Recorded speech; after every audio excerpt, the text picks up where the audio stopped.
اعوذ باللہ من الشیطان الرجیم، بسم اللہ الرحمن الرحیم۔ رب اشرح لی صدری ویسر لی امری واحلل عقدۃ من لسانی یفقہوا قولی۔ ریاض الصالحین حصہ اول، کھلے اور چھپے ہوئے کاموں اور حالات میں نیک نیتی کا ہونا ضروری ہے۔ پسندیدہ اور اچھی چیزیں خرچ کرنے کا بیان۔ اللہ تعالیٰ نے فرمایا، تم ہرگز نیکی حاصل نہیں کر سکتے جب تک تم پسندیدہ چیز اللہ کی راہ میں خرچ نہ کرو۔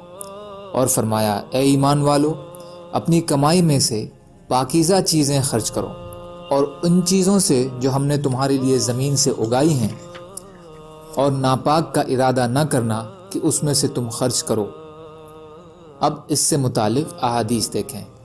حضرت انس رضی اللہ تعالی عنہ سے روایت ہے کہ حضرت ابو طلحہ رضی اللہ تعالی عنہ انصار مدینہ میں کھجور کے باغات کے اعتبار سے سب سے زیادہ دولت مند تھے، اور انہیں اپنے مالوں میں سب سے زیادہ پسندیدہ بیرہا نامی ایک باغ تھا۔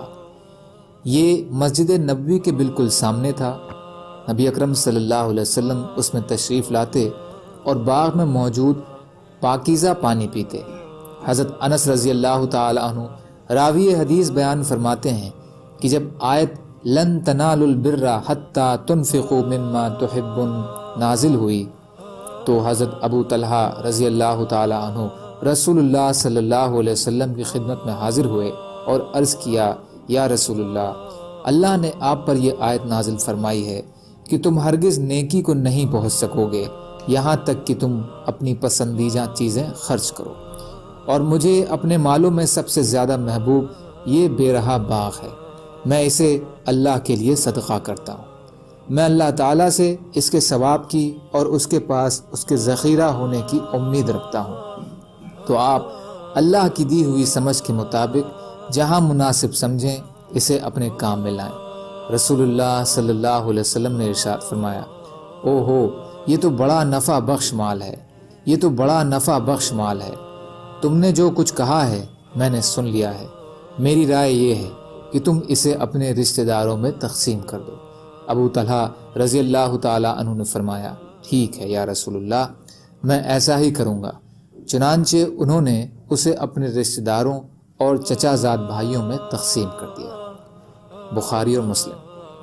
فائدہ، اس میں صحابہ کرام رضی اللہ تعالی عنہ کی اس بے مثال بھاونا کا بیان ہے جو اللہ رسول کے پالن کرنے کی اور اونچے درجوں کو حاصل کرنے کی ان کے اندر تھی۔ دوسرا، اپنے محبوب ترین مال اللہ کی راہ میں خرچ کرنا کمال ایمان کی علامت ہے۔ تیسرا، صدقہ و خیرات میں پہلے اپنے قریبی رشتہ داروں کو ترجیح دی جائے اگر وہ غریب اور امداد کے حقدار ہوں، ورنہ جو حقدار ہوں ان پر صدقہ کیا جائے۔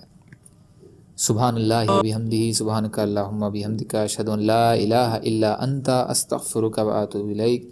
سبحان ربک رب العزت عما یصفون وسلام علی المرسلین والحمد للہ رب العالمین برحمتک یا ارحم الراحمین۔ لا الہ الا اللہ محمد رسول اللہ۔